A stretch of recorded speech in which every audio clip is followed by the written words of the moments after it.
Hey guys, this is Spartacus here, and Season 2 for Call of Duty Warzone and Vanguard just dropped yesterday, and so I thought the first thing I'd cover is zombies, since I can just go ahead and jump in it right away, whereas with like the Battle Pass items, such as like the new weapons, perks, lethal equipment, and kill streak, I have to progress through, even though I think the kill streak was unlocked at level 1, so that might be my next video, so stay tuned for that kill streak gameplay. But I want to talk about zombies and just kind of get it out of the way, because I'm sure most of you have already heard this already, but the new zombies map called Terra Maledicta is really not that big of an improvement to Vanguard zombies. Yes, it is more content, there's more things to do, and it does have basically more slight improvements to it compared to what we saw with Anfang, but for the most part, it doesn't really hold up to its potential, unfortunately. And so Terra Maledicta, it's not a traditional round-based map like we've seen from previous Call of Duty titles. It plays just like Anfang, where you're in this main hub area and you have to enter portals to complete an objective to progress through the next round, and of course open up the hub area more, so that way you can acquire more items like perks, for example. And so, and I will admit, I think Terra Maledicta, the map itself, since it is new to us, it is in a way a little bit better than I think Anfang, because it is a bigger map, which isn't really saying much. They just kind of made it bigger on purpose for honestly no reason, it seemed like.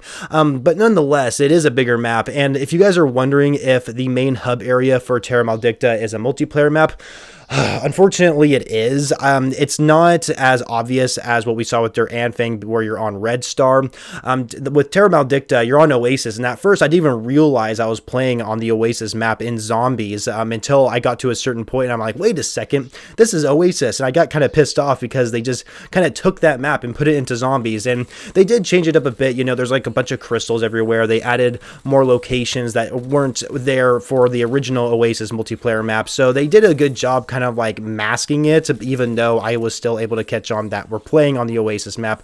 Either way, they definitely made it more fit well with the zombies theme and whatever.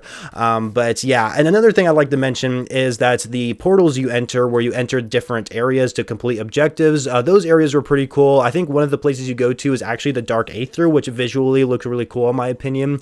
And I'm really happy that the map itself, like the Oasis, the hub area you're in, is a lot brighter than Anfang. Everywhere you went in Anfang, it was just dark, and you can like barely see anything. I felt like, I mean, obviously it wasn't too hard to like explore or anything like that, but honestly the map was just so dark, and the different areas you went to were dark as well, and it didn't really put me in a good vibe, whereas Terra Maledicta kind of puts me in a better vibe because things are a lot brighter. You can actually see your Pack-a-Punch camo, which is really cool. And by the way, the new Pack-a-Punch camo I think looks really cool. Tier 2 for Pack-a-Punch camo is personally my favorite looking one out of the three, and so I think the Pack-a-Punch camo looks really good, and you can actually see it on this map, thank goodness. Unlike in Anfang, you can barely see the Pack-a-Punch camo, which they added really late into the game, by the way. But let's go ahead and actually talk about some actual gameplay changes that we didn't see within Anfang. So for example, we got ourselves a new objective, which I'm not sure it will pop up in Anfang. It might, I'm not quite sure honestly, but this new objective is the sacrifice objective, and it's essentially this weird looking zombie that basically just sucks the souls or whatever out of like zombies that are glowing red that run up to it, and you just kind of let it do its thing. You're supposed to defend it from other zombies that are supposed to attack it, I guess, but I don't actually see the zombies attack it. Maybe I was just doing a good job taking them out. Nonetheless, when you see a glowing red zombie, it's not going to attack you. It's actually just going to go straight to the thing you're supposed to protect, and it's going to sacrifice it for you. And there's actually 3 of them you have to do within a single round, and you do have a time limit, so you have to like kind of make sure they're sacrificing them as quick as possible. And so with that being said, I kind of failed my first time doing this. I have no idea how I died like doing this objective. Like I completed it and then I died. I think that like the explosion after like these things make those sacrifices can actually hurt you, and it killed me right away. But what's weird is that instead of, it didn't even let me revive myself. Instead, the game just ended, which I thought was weird. It could be a glitch within Vanguard zombies right now. I could be wrong about it, but it was just a little irritating for me. Nonetheless, we do have a new objective, and that's really the only gameplay change. Like there is another thing where you can find a shovel, and when you pick up that shovel, you can find different dig spots around the map, and so around the hub map anyway. I don't know if you can dig up any areas inside some of the portal objectives, but some of these things that you can dig up like salvage, you can dig up armor plates, you can dig up ammo, you can also dig up a monkey bomb. And what's just interesting about this monkey bomb, it looks like zombies can run towards it and eventually die from it, but this monkey bomb has red eyes, and so when it blows up, it will kill you essentially. Like, it will hurt you pretty badly. Like, there's times where when it starts doing its jingle, it won't actually do its jingle all the way, but instead it will like stop like a second into its jingle and blow up unexpectedly, and so you could be right next to it and you could take up a lot of damage. So you got to be careful when you dig up a monkey bomb and just run away as soon as possible, because you don't know if it's going to blow up right away or not. Another thing that they added was a new boss that you could go up against, and this boss first appeared to me when I was on round 6, and this is Zaballa, I believe, or Zaballa. I honestly don't know how to say the name exactly, but it's like Zaballa the Deceiver, and essentially who she is like, she has like 3 faces, and your job is to basically take her out by shooting those 3 masks or faces that is on this person. And you can only shoot the head, by the way. You can only shoot these faces. That's the only way this boss will take damage. You can't shoot anywhere else on the body, and sometimes when you shoot at Zaballa or Zaballa, it won't actually take damage. It'll literally say like immune to your bullets while shooting at it. So literally, like right after it does its attack on you, which by the way, the only attack from my understanding that this boss does, it just like randomly pops up like energy mines in front of you, or like whatever you're standing, so you got to make sure you keep moving and not get hit by them. But you're going to see indicators on your screen, so it's pretty easy to avoid their attacks.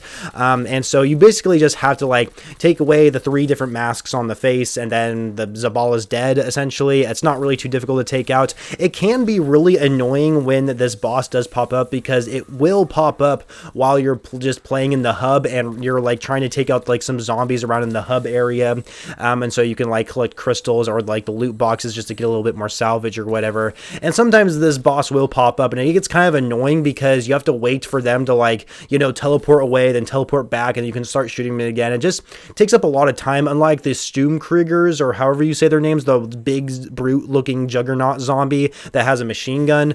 Those are a lot easier to take out because you can just keep spraying your bullets and they'll just keep absorbing damage, where with this new boss zombie, you can't really do that. You have to be a lot more patient, and it just takes a lot longer to kill them, even though it's really not that difficult, and it can get a little annoying in later rounds. I will admit that, especially in the hub area. Also, I know they added new wonder weapons into the game. They brought back the ray gun, which probably should have been there at launch, but there is also a decimator shield, I think it's called, and I have not had a chance to use it. I think there's like some sort of Easter egg step to actually unlock it.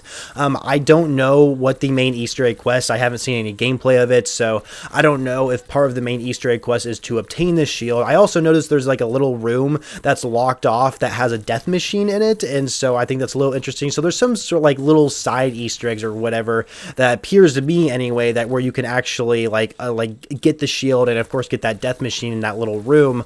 And I noticed that when some of the dig sites you dig up, I got like a purple orb or something, so maybe that's like one of the keys you have to use to get that death machine, or the deceiver shield, or I honestly have no idea, the decimator shield I should say. So yeah, I haven't had a chance to use them, unfortunately. I mean, I'm sure you guys have probably seen gameplay of them already, or have used them yourself, but I honestly haven't really heard too much about them, and I've not had a chance to use them yet. And also there's a new artifact, which is the healing aura artifact, the same one that we saw within Black Ops Cold War. Probably should have been there at launch, but yeah, it got added with Season 2, I guess, and that's literally it. I literally cannot think of anything else to talk about Terra Maledicta. It's definitely a little bit of a change of pace. I mean, it's still the exact same pace as you like complete objectives, trying to open up the hub area more so you can get perks and stuff like that. But for the most part, it's just the same thing, and I'm not really interested in the story at all. I don't think really anyone is, if I'm being completely honest with you. I mean, it's a real shame that we have to have zombies this year. I mean, I think we would have been better off just not having a third game mode. I mean, how many people even play zombies? We still don't have a pause feature, by the way, which is completely ridiculous for solo players out there, but my goodness, I don't know what to tell you guys. It is a little disappointing. I mean, I'll probably go back and play it a couple more times, but just so I can like use the shield eventually, or maybe do the main Easter egg quest, assuming there is one there. But yeah, it's not much different. If you're hoping that like this is a reason to go back and play Vanguard Zombies, I'm sorry, it's not. I really wish it was. Hopefully zombies will get better over time. I mean, it's definitely not like a bad update. It's definitely not a bad thing this thing got added. I mean, it's technically a good thing thing, but it really doesn't change the way the game is played, unfortunately. And it's just, yeah, I don't know what to tell you guys. It's really unfortunate. And if you guys know who Nero Cinema is, he explained Vanguard Zombies perfectly, and that it is more like a mobile game than a game that you would play on console or PC. And that is like total truth, if I'm being honest with you. I have played Call of Duty Mobile Zombies, and Call of Duty Mobile Zombies is pretty identical to what we see here within Vanguard. So yeah, Vanguard Zombies is literally a mobile game, so it's really, really sad. Anyway, we already know that. We already know Vanguard Zombies isn't that great this year, unfortunately, but I thought I'd cover the different stuff that we saw within the Season 2 updates here within the start of the season anyway. I'm not sure what else is going to be added later in the season. I know we got a roadmap, but I can't really think of anything on the top of my head. So anyway, hopefully Zombies gets a little bit better, but as of right now, not really a huge point in playing it, but I thought I'd let you guys know about it. So anyway, thank you guys so much for watching. Make sure you leave a like on this video if you enjoyed it, subscribe to the channel if you are brand new, and of course, follow me on Twitter to stay up to date with me outside of YouTube, and I shall catch you guys later.